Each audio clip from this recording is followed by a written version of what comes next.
Hi friends, எப்படி இருந்தேன்னா இப்படி ஆகிட்டேன் அப்படின்ற மாதிரி என்னையும் 5 நாள் லஞ்ச் பேக் தூக்கிட்டு ஆஃபீஸ் போக வச்சிட்டிங்களேடா. நான் பாட்டிக்கு ஒர்க் ஃப்ரம்ல ராஜா மாதிரி என் புள்ள தூங்கும்போது வேலை செய்வேன், என் புள்ள முழிச்சுக்கிட்டு அந்த புள்ள கூட பிரேக் எடுத்து டைம் ஸ்பெண்ட் பண்ணுவேன், ஒய்ஃபுக்கு மீட்டிங்காக நான் பார்த்துக்குவேன், எனக்கு மீட்டிங்காக ஒய்ஃப் பார்த்துக்குவாங்க. இப்படி இருந்தேன். அதுக்கெல்லாம் சாம்பார் ஆப்புன்ற மாதிரி இப்படி ஆயிடுச்சு. சரி, ஓகே, ஏன்னா ஜாப் சேஞ்ச் பண்ணணுன்ற டெசிஷன் 2 பேரும் சேர்ந்து தான் எடுத்தோம். ஆனால் இப்போ நான் ஆஃபீஸ் போகிறனால ஒய்ஃப் தனியாக மேனேஜ் பண்ணுறது கொஞ்சம் சேலஞ்சிங்காக தான் இருக்குது. இப்போ கொஞ்சம் ரிக்ரெட் பண்ணுறோம். சரி, ஓகே, இன்னும் 1 வருஷம் கழித்து இந்த முடிவை எடுத்துகிட்டு இருந்திருக்கலாமோ அப்படின்னு. ஆனால் நீங்கள் நிறையா பேர் யோசிப்பீங்க, ஏன்னா நாங்களாம் தினமும் ஆஃபீஸ் போகிறோம், உனக்கு என்னடான்னு. நானும் தினமும் ஆஃபீஸ் போயிட்டு இருந்த ஆள் தான்.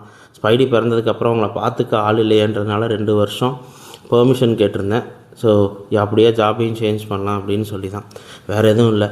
ஸோ இது வந்தது ஒரு வழிப்பாதை, நம்மளுக்கு திரும்பி போகிறதுக்கு வழி இல்லை. அதே மாதிரி நம்மளுக்கு இருக்கிற கமிட்மெண்ட்ஸ் மலையளவில் இருக்குது. ஸோ அதுக்கு முன்னாடி இதெல்லாம் சும்மா ஜுஜூப்பி அப்படின்ற மாதிரி தூக்கி போட்டு அடுத்த வேலையை பார்க்க வேண்டியது தான். நான் நம்மளுக்கே ஆறுதல் சொல்லிக்கிற ஒரே விஷயம் என்ன அப்படின்னா, இதுவும் கடந்து போகும். ஸோ நீங்களும் அதே மாதிரி தான் தினமும் ஒரு தடவையாவது இதை உங்கள் மனசில் யோசிப்பீங்க, இதுவும் கடந்து போகும்னு.